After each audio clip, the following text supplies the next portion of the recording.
Jadi, pada hari Jumat kemarin ada simposium Jackson Hole ya, my friends ya. Di situ Jerome Powell memberikan pidatonya dan seperti yang sudah kita bahas beberapa waktu yang lalu, tidak perlu menunggu sampai bulan September. Ada kalanya nanti pada event-event tertentu, Jerome Powell ini bisa berbicara dan memberikan sinyal arah pergerakan suku bunga acuan untuk, US ke depannya seperti apa. Nah, akhirnya pada acara kemarin itu, pada event kemarin itu, Powell akhirnya memberikan statement yang mengafirmasi waktu yang sudah kita tunggu-tunggu nih, my friends. Banyak hal yang disebutkan, tapi saya akan recap di sini disebutkan bahwa Powell menegaskan bahwa bank sentral tidak perlu menunggu data inflasi yang sempurna untuk mulai melonggarkan kebijakan, terutama ketika pasar tenaga kerja menunjukkan tanda-tanda pelemahan. Meski demikian, sejumlah pejabat The Fed masih berbeda pendapat mengenai arah kebijakan suku bunga dengan peringatan adanya risiko inflasi yang bisa kembali meningkat akibat tarif perdagangan dari Amerika Serikat.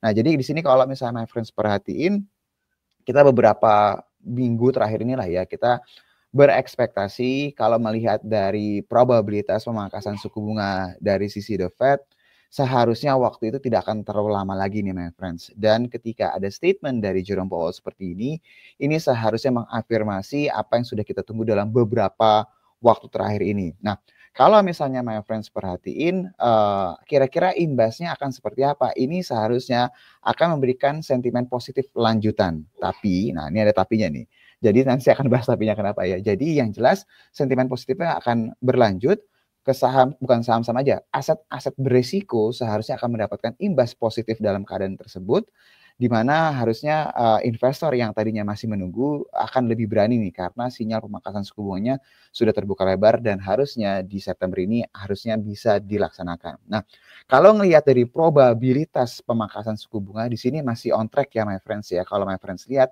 probabilitas dari sisi The Fed harusnya terjadi di bulan September nanti, di tanggal 17 September nanti, di mana ekspektasinya pemangkasannya akan minimal sebesar 25 basis point. Masih ada yang berekspektasi akan stay, tidak ada perubahan, tapi besar probabilitasnya saat ini terjadi pemangkasan di bulan September sebesar 25 basis point.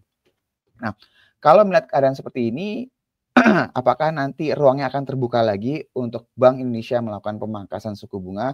Seharusnya iya, my friends. Dan saat ini dari sisi ekonomi kita melihat Bank Indonesia masih punya peluang untuk menurunkan lagi suku bunga sebesar 50 basis point. Jadi dari The Fed yang bisa terus baru mulai melakukan pemangkasan, dari sisi dalam negeri Bank Indonesia seharusnya bisa melanjutkan pemangkasan suku bunga, dan dari sisi ekonomis kita ekspektasinya bisa kurang lebih sekitar 50 basis point lagi sampai nanti akhir tahun. Nah, ini artinya harusnya akan sangat positif buat market Indonesia.